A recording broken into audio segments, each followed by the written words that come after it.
Dobrý deň. Tu je tým ESVC, vítame vás pri sledovaní videoprehľadu, v ktorom zdieľame najdôležitejšie udalosti v histórii vývoja strunovej dopravy a spoločnosti ESVC za uplynulé týždne. V tomto vydaní uvidíte úspešná certifikácia biohnojiva Jutera, slávnostná večera vládcu Ras Al Khaimah za účasti predstaviteľov Jutera Middle East Agro Industries LLC, rozhovor s partnerom ESVC v Ghane s princom Adamsom. Nestrácajme čas a hneď prejdime k prvej udalosti. 17.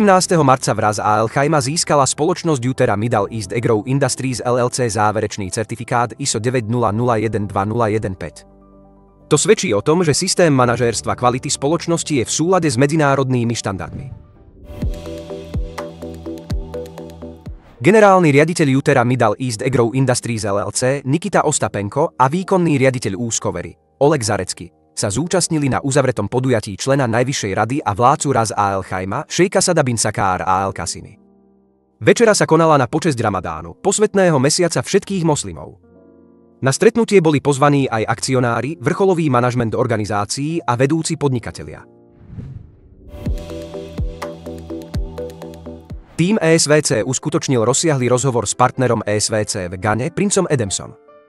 V rozhovore Adams hovoril o svojich princípoch fungovania, postrehoch, ktoré mu pomáhajú dosiahnuť úspechy v komunite a o svojom osobnom postoji k zeleným technológiám. To boli všetky dôležité správy pre dnešok. Nezabudnite prosím dať like tomuto vydaniu a zanechajte komentáre. Dovidenia.